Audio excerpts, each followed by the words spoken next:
Alors, je suis Magali, je suis maman d'un petit Calou qui est atteint d'un déficit en gluten. Je suis également présidente de l'association de cette maladie qui a vu le jour en 2017.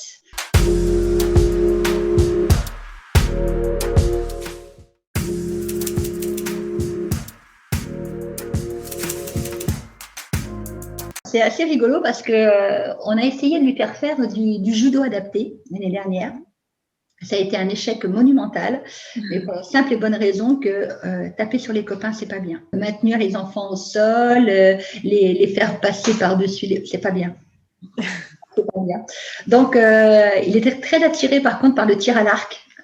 Et pour ça, il faut avoir 10 ans. Donc, il les aura là, en début d'année. En allant rencontrer les associations handisport de ma région, j'ai rencontré un homme, Axel, qui lui fait du basket fauteuil. Et puis il lui a dit, qu'est-ce que ça te dirait d'essayer? Alors il lui a montré son fauteuil, tout ça, sur le stand. Et puis il nous a invités à venir essayer. Donc c'est une équipe d'adultes, mais il s'est proposé de le prendre un petit peu avant l'entraînement pour l'entraîner lui, de le laisser le temps de l'entraînement avec les adultes se perfectionner dans le maniement du fauteuil. Et donc depuis septembre, c'est un vrai succès. Donc, il adore. Cette association est chouette dans le sens où elle ouvre ses portes aux valides et aux handicapés.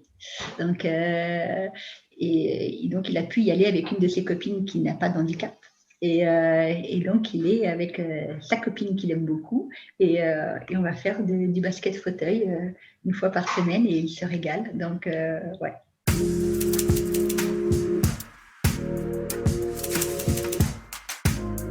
C'est un enfant qui est très sociable et c'est une caractéristique, j'allais dire, de la maladie, visiblement. Parce qu'il a été reporté souvent qu'il était plus empathique ou sociable que la moyenne des enfants.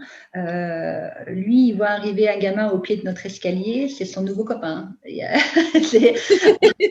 Forcément, il ne se rappelle pas forcément de tous les noms des enfants qu'il croise, mais il me dit mon poteau, c'est son poteau. Quand est-ce qu'on voit mon poteau? Et là, il faut que je cherche lequel il me parle.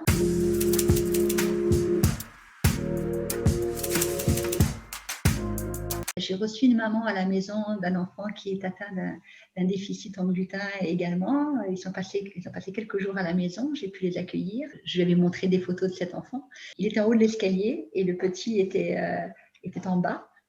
Et il lui a dit « Allez, viens, mon copain !» Et ils sont descendus, ils se sont pris dans les bras l'un l'autre, ils ne s'étaient jamais vus, ils se sont fait des câlins et ils sont devenus de super copains. Donc, suite à ça, on a entretenu un temps des petites vidéos pour qu'ils puissent échanger. Mais bon, c'est fabuleux de voir des contacts comme ça.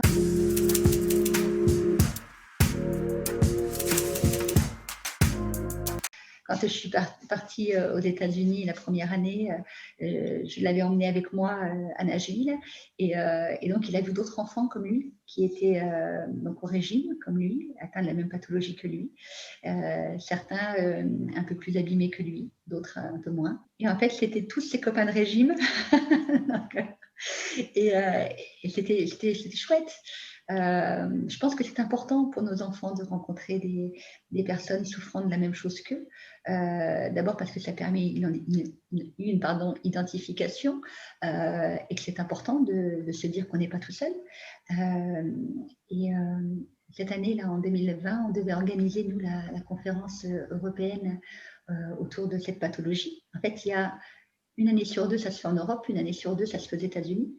Et donc, cette année, en 2020, c'était nous. Merci le Covid, on a travaillé pour rien. Et finalement, on la fera en visioconférence en juin 2021. Mais moi, ça me tenait énormément à cœur que les enfants puissent se rencontrer. Parce que les familles ont besoin de savoir qu'il y a d'autres mamans, d'autres papas qui ressentent les mêmes choses qu'elles, vivent les mêmes choses qu'elles, ont les mêmes peurs. Et je pense que c'est aussi important pour les enfants de pouvoir se dire lui, il est comme moi. Lui, il mange comme moi. Je trouve que c'est un beau cadeau qu'on peut leur faire.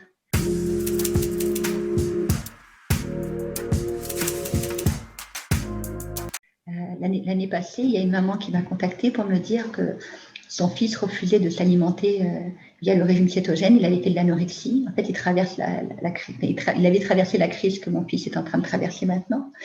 Et je lui ai dit, si tu veux, je peux t'accompagner.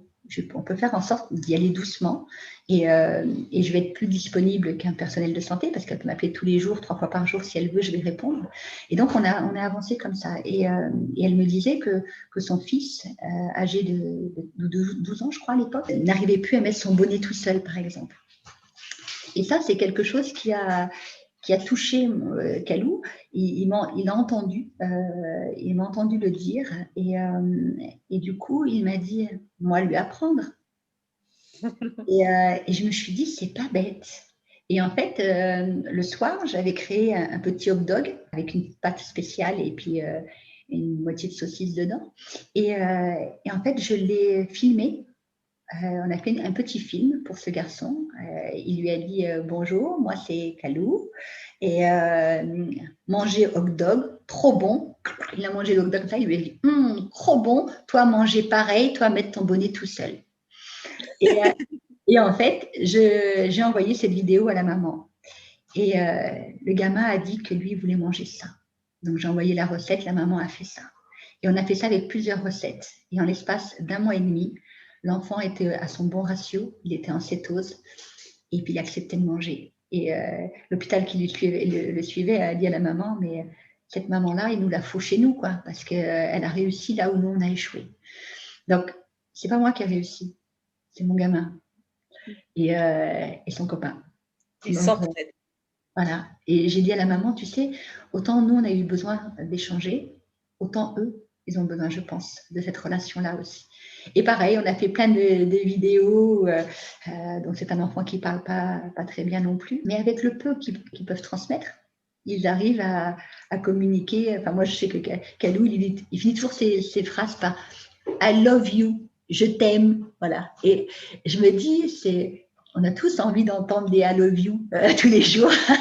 Donc, et en plus, je pense sincèrement qu'il le ressent.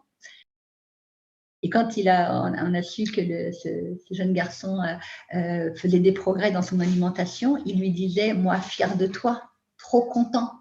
Et toi, venir bientôt jouer avec moi. » Et en fait, ils ont commencé à créer un petit quelque chose qui a été porteur pour l'autre enfant. Donc, j'ai trouvé que c'était très joli.